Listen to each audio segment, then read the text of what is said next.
Film की शुरुआत होती है और हम एक लड़की को देखते हैं जो कि समुद्र में बहकर एक आइलैंड के किनारे पर आ गई थी। इस लड़की का नाम जैन होता है और इसके साथ इसका फ्रेंड ब्रैड भी यहाँ बहकर आ गया था। वो उसके पास जाकर उसे चेक करती है तो पाती है कि वो बुरी तरह से जख्मी था और कुछ ही देर में वो मारा जाता है। ये देखकर वो काफी परेशान हो जाती है और बाद में उसकी बॉडी को वहीं पर छोड़कर वो उस आइलैंड को एक्सप्लोर करने लगती है। लेकिन इस आइलैंड पर कोई भी नहीं होता। ये पूरा आइलैंड सुनसान था, यानी कि ये लड़की यहाँ पर फंस चुकी थी। इसके बाद जब वो आइलैंड में अंदर जाती है तो उसे एक जगह पर एक थैला मिलता है जिसके अंदर उसे एक लेडीज का पर्स और कुछ बच्चों का सामान मिलता है। यहाँ उसे एक मेडिसिन भी मिलती है जिसमें 1994 की डेट लिखी हुई थी, जिससे जैन को समझ आता है कि बहुत सालों पहले शायद यहाँ कोई आया था। उसे इस सामान में माचिस भी मिलती है। उसे वो अपने पास रख लेती है और वापस समंदर के किनारे आती है। उसे वहां पर गिरा हुआ एक बड़ा सा खोखला पेड़ दिखता है। ये देखकर जैन को आइडिया आता है कि रात में वो अपनी सेफ्टी के लिए इसे सोने के लिए यूज कर सकती है। खैर अब यहाँ पर जैन अपनी पहली रात गुजारती है और सुबह होने पर उठकर वो देखती है कि समुद्र के किनारे कई सारी मछलियां बहकर आ गई थी। उसमें एक छोटी शार्क भी थी जिसका आधा शरीर खाया हुआ था। वो यहाँ से अपने खाने के लिए कुछ मछलियां ले लेती है। तभी जैन की नजर एक जगह पर जाती है जहाँ पर कि 3 लोगों की कब्र थी। ये देखकर जैन अपने दोस्त के लिए भी एक ग्रेप खोदती है क्योंकि उसके दोस्त की बॉडी सड़ने लगी थी। खैर अब अगले दिन जैन जब आइलैंड का चक्कर लगा रही होती है तो वो देखती है कि किसी ने उसके दोस्त की बॉडी को निकालकर आधा खा लिया है। ये देखकर जैन काफी घबरा जाती है। उसे कुछ समझ नहीं आता कि आखिर ये किसने किया होगा। उसे लगता है कि जरूर ये काम किसी जानवर का है जो कि इस आइलैंड पर रहता होगा, इसीलिए वो एक लकड़ी को नोकीला करती है और अपने लिए एक हथियार बनाती है। इसके बाद वो आइलैंड के बाहर बैठकर उस जानवर का इंतजार करने लगती है। खैर अब रात हो जाती है और अब जैन को नींद आने लगती है, लेकिन वो जानवर अभी तक यहाँ नहीं आया था। अब अगले दिन जैन की आंख खुलती है और वो समंदर में एक सूटकेस को देखती है। वो सूटकेस को लेने के बारे में सोचती है, इसलिए वो समंदर में जाकर उस सूटकेस को ले लेती है। तभी उसे नीचे कुछ महसूस होता है, इसलिए वो नीचे जाकर देखती है तो यहाँ पर उसे एक बड़ा सा होल दिखता है, जिसे देखकर वो काफी हैरान हो जाती है। खैर अब वो बाहर आकर उस सूटकेस को खोल कर देखती है। उसके अंदर उसे कुछ जूते और कुछ कपड़े मिलते हैं जिन्हें वो पहन लेती है। जब रात होती है तो जैन उस सामान को चेक करने लगती है और उसे उसमें कुछ फोटोज दिखते हैं। वो उन्हें देखने लगती है और समझ जाती है कि यहाँ पर कोई फैमिली छुट्टियां बिताने के लिए आई थी, जिसमें एक कपल और उनके 2 बच्चे थे। तभी जैन के ऊपर से एक प्लेन गुजरता है। ये देखकर जैन अपनी फ्लेयर गन चलाती है, लेकिन इसका कोई फायदा नहीं होता क्योंकि तब तक वो प्लेन जा चुका था। जब फ्लेयर गन की वो बुलेट नीचे आ रही होती है तभी जैन देखती है कि उसकी परछाई में उसे कोई क्रीचर दिखाई देता है।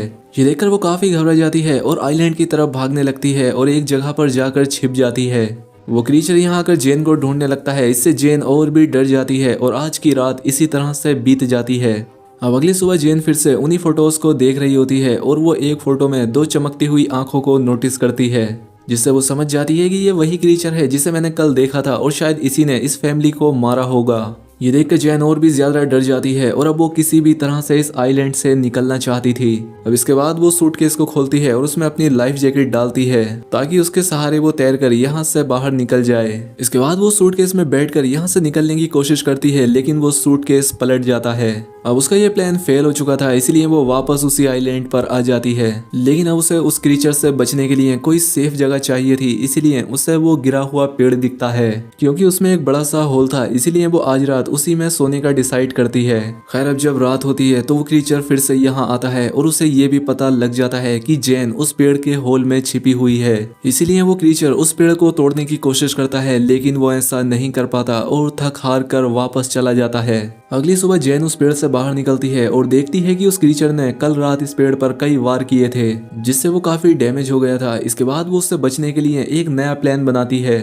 वो समंदर से कुछ बड़ी मछलियां पकड़ती है और उन्हें वहीं एक पेड़ पर टांग देती है। उसका प्लान था कि जब रात में वो क्रीचर यहाँ आएगा तो वो इन मछलियों को खाकर वापस चला जाएगा और इससे उसकी जान बच जाएगी। अब जैन अगली सुबह उठकर देखती है कि उसका ये प्लान काम कर गया। उस क्रीचर ने यहाँ आकर उन मछलियों को खा लिया था, जिससे जैन की जान बच गई थी। तभी जैन की नजर समंदर के किनारे पर जाती है जहाँ किसी की बॉडी बहकर आ गई थी। ये देखकर वो उस बॉडी के पास जाती है और देखती है कि ये बॉडी काफी सड़ चुकी थी।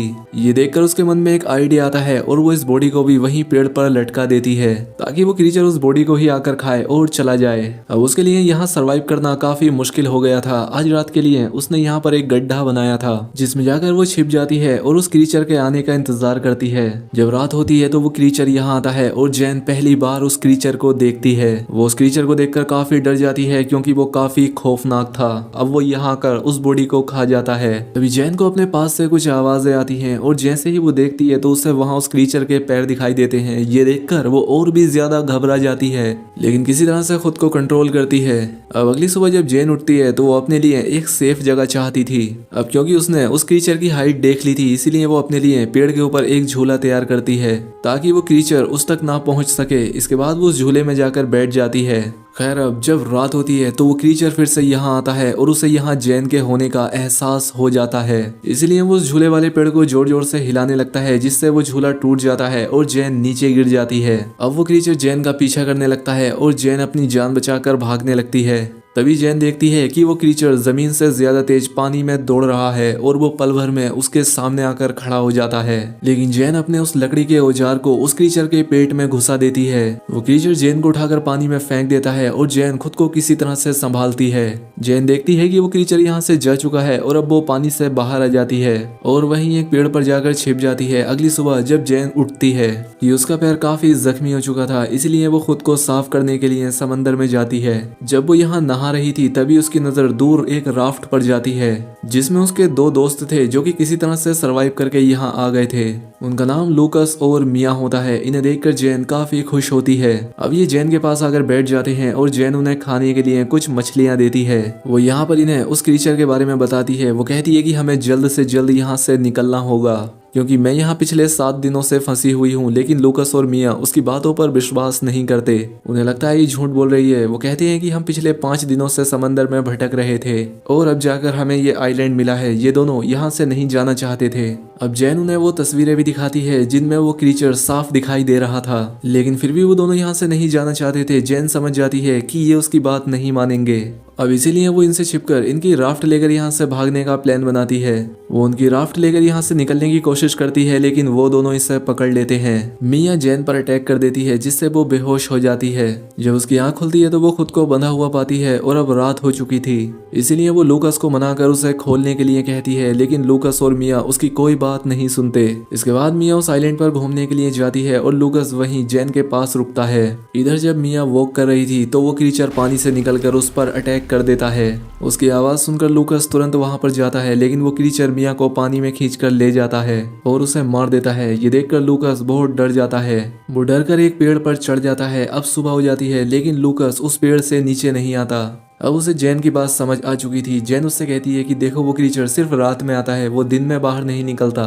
ये बात सुनकर लूकस पेड़ से नीचे आता है। अब जैन लूकस से कहती है कि हमें जल्द से जल्द इस आइलैंड से निकलना होगा। अब लूकस उसकी बात मानने के लिए तैयार था। अब ये लोग कुछ मछलियां और कुछ नारियल अपने साथ ले लेते हैं। वो अपने सभी सर्वाइव करने के सामान को रख लेते हैं। यहाँ पर लूकस काफी डरा हुआ था। जैन उसे समझाती है कि वो क्रीचर सिर्फ रात में अटैक करता है और जब तक रात होगी हम इस आइलैंड से काफी दूर जा चुके होंगे। इसके बाद जैन जाकर उस क्राफ्ट में बैठ जाती है जहाँ पर उसे कुछ खून बिखरा हुआ दिखाई देता है, जहाँ पर वो समझ जाती है कि इन पिछले 5 दिनों में इन दोनों ने सरवाइव करने के लिए जरूर किसी अपने इंसानी साथी को मारकर खाया होगा। खैर अभी लोग जैसे ही अपनी क्राफ्ट से यहाँ से निकलने लगते हैं, लूकस को पानी में वही क्रीचर दिखाई देता है। ये देखकर ये दोनों काफी घबरा जाते हैं और उस क्राफ्ट को चारों तरफ से ढक लेते हैं, लेकिन तभी वो क्रीचर उनकी क्राफ्ट में घुसकर उन पर अटैक कर देता है। ये देखकर लूकस उस फ्लेयर गन से उस पर अटैक करता है, लेकिन वो क्रीचर जैन को पकड़कर अपने साथ ले जाता है। जैन के पास एक नाइफ था जिसे निकालकर वो उस क्रीचर पर कई बार अटैक करती है, लेकिन तभी लूकस भी जैन को बचाने के लिए पानी में आ जाता है। ये देखकर वो क्रीचर जैन को छोड़ देता है और लूकस को पकड़ लेता है। वो उसे लेकर अपने उस बड़े से होल में चला जाता है। ये देखकर जैन किसी तरह से तैरकर फिर से उसी आइलैंड पर पहुंच जाती है। जैन को लूकस की मौत का काफी दुख होता है, इसीलिए वो उस क्रीचर का सामना करने का डिसाइड करती है। इसके बाद वो वहां पड़ी लकड़ियों से कई सारे नुकीले हथियार बनाती है, लेकिन ये औजार उससे कम नुकीले लगते हैं, इसीलिए वो वहां की ग्रेव को खोदती है और उसमें से कंकाल को निकालकर उनसे काफी नुकीले हथियार बनाती है। वो उस क्रीचर को आग में जलाने का प्लान बनाती है, इसीलिए वो वहां पड़ी सूखी झाड़ियों को इकट्ठा करती है और उनसे एक घेरा बनाती है। अब उसने अपने ट्रैप को तैयार कर लिया था। खैर अब कुछ देर के बाद रात होती है और वो क्रीचर यहाँ आता है, वो भी उसी जगह पर जहाँ उसने ट्रैप लगाया था। तभी जैन यहाँ झाड़ियों में आग लगा देती है, जिससे वो क्रीचर आग में फंस जाता है और अब जैन अपने उन नोकीले हथियारों से उस क्रीचर पर अटैक करने लगती है, जिससे वो क्रीचर काफी घायल हो जाता है। लेकिन अब वो जैन को पकड़ लेता है, लेकिन जैन उस पर अटैक करके भागने लगती है। तभी वो क्रीचर उसके सामने आ जाता है। लेकिन अब वो काफी जख्मी हो चुका था, इसीलिए वो वहीं पर गिर जाता है। ये देखकर जैन उस पर बहुत सारे स्टेप करती है और बाद में उसका गला काट देती है। इसके बाद अब हम देखते हैं जहां जैन ने आग लगाई थी उससे पूरा आइलैंड जलने लगा था। यानी कि अब इतनी बड़ी आग को देखकर कोई ना कोई जैन को बचाने के लिए यहाँ जरूर आ जाएगा। इसलिए जैन ने ऐसा किया था और अब इसी के साथ ये मूवी यहाँ पर खत्म हो जाती है। दोस्तों अगर वीडियो अच्छी लगी हो तो वीडियो को लाइक और कमेंट करके जरूर बताएं। साथ ही चैनल पर पहली बार आए हैं तो चैनल को सब्सक्राइब भी कर ले। मिलते हैं हमारी अगली वीडियो में।